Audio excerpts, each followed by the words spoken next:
things you should know before visiting Japan. Transportation, you gotta get around. You gotta know how to get around. So the first thing you do when you get to the airport, and before you can leave the airport, find a Welcome Suica. After you've gone through customs and all that, and then you're out and you're ready to come to Tokyo, before you hop on the train and get to Tokyo, get a Welcome Suica. It's a little red card that just says Welcome Suica on it. I think you can get them in Terminal 2 or 3, but the minute you go down the escalator and you go towards the train, you'll find a booth where you can get the Welcome Suica. That's one of the only opportunities you have to get it. They're a little bit harder to find in the city. Now, if you're in the city already and you forgot to get your Welcome Suica, and you're in the city, then what you want to do is find what's called a Passo Passport. And one of the places that you can get a Passo Passport is most likely going to be Shibuya. There's an information center in Shibuya. It's right around exit A0, A1, I believe is where you're going to find it. And then right around there, you can find what's called a Passo Passport. Now, when you get a Welcome Suica or you get a Passo Passport, you're gonna have to use your passport, and you need your passport to get one of those. So that way they know that you're actually a visitor in Japan and you can have it. Now the Welcome Suica and the Passo Passport only last about 28 days. So that should be enough time to last while you're here in Japan. And you can use it on taxis, buses, all the train lines. You can use them on all the train lines, and you can use it at convenience stores and other places that say that they take Suica. The Welcome Suica and the Passo Passport will definitely work anywhere you go in Japan. It'll work in Tokyo, it'll work in Kyoto, it'll work in Osaka. Anywhere you go, there's a train or a bus or a taxi, you can definitely use that. So it's a very key thing to get around the city. So make sure you get one of those. Once you have your Suica card or your Passo Passport, the next thing is, how do you get around in Tokyo? The thing is, you gotta understand, there are 3 different types of lines: JR lines, the Metro lines, and there's also what's called the Toei line. JR line goes above ground, the Metro goes below ground, that's almost like the subway. And there's the Toei line and the Ueda line. These are all like different private lines that are owned by private companies. However, your Suica and your Passo will work on all of these. The key thing is this, the Yamanote line.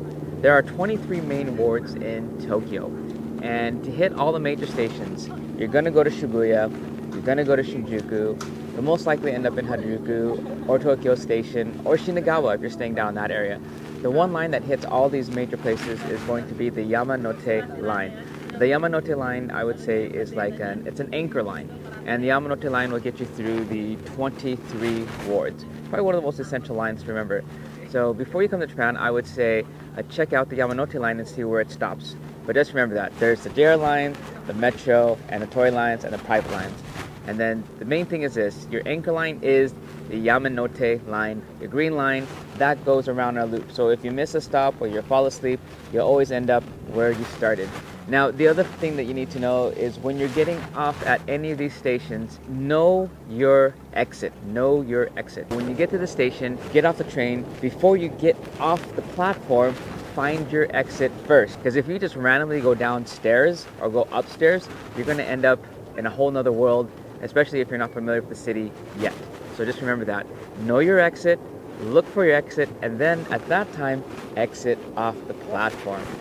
Also, while you're in the city, take advantage of using Google Maps. Google Maps in the city is really efficient. It'll tell you what train to take, what car to ride, and exactly where and how to transfer. I would say Google Maps is going to be your best friend in getting around Tokyo.